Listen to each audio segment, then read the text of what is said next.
नमस्कार प्यारे बच्चों, मेरे चैनल स्टाइल लाइफ में मैं आप सभी का वेलकम करती हूँ।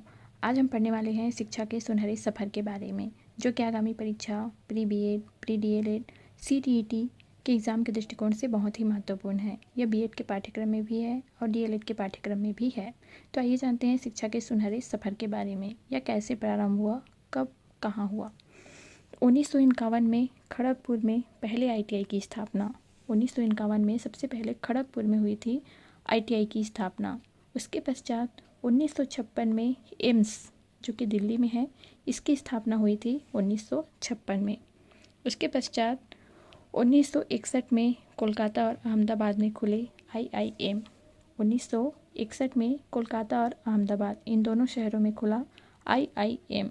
उसके पश्चात 1968 में भारत की पहली राष्ट्रीय शिक्षा नीति आई।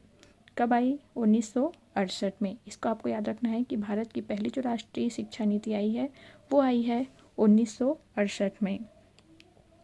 उसके पश्चात 1992 में लागू किया गया। 1992 में लागू किया गया राष्ट्रीय शिक्षा नीति 1986 को। जो हमारी राष्ट्रीय शिक्षा नीति है 1986, उसको 6 साल की देरी से 1992 में लागू किया गया। उसके पश्चात 15 अगस्त 1995 को मिड डे मील योजना की शुरुआत हुई, ताकि बच्चे जो हैं वो स्कूल से वंचित ना हो। खाने की जो कमी है उसको पूर्ति किया जाए, ताकि बच्चे जो हैं उसी के माध्यम से, या कहा जाए एक ज़रिया बना दिया गया ताकि बच्चे जो है स्कूल तक पहुँचे। तो ये स्थापना हुई थी। क्वेश्चन में पूछा भी जा सकता है कि मिड डे मील कब आया था। तो मिड डे मील की जो शुरुआत है वो हुई थी 15 अगस्त 1995। इस डेट को आपको याद रखना है। उसके पश्चात 2001 में सर्व शिक्षा अभियान की शुरुआत, सब पढ़े सब बढ़े, इस अभियान की शुरुआत हुई थी 2001 में, सर्व शिक्षा अभियान की।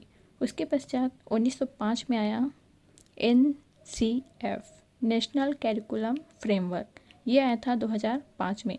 इसमें बहुत सारी बातें कही गई है, जैसे शिक्षा को, जो हमारा कक्षा का वातावरण है उससे हट के जो हमारा विद्यालय का वातावरण है उसके बाहर के चीज़ों से जोड़ना, और भी बहुत सारी बातें जो है वो कही गई है।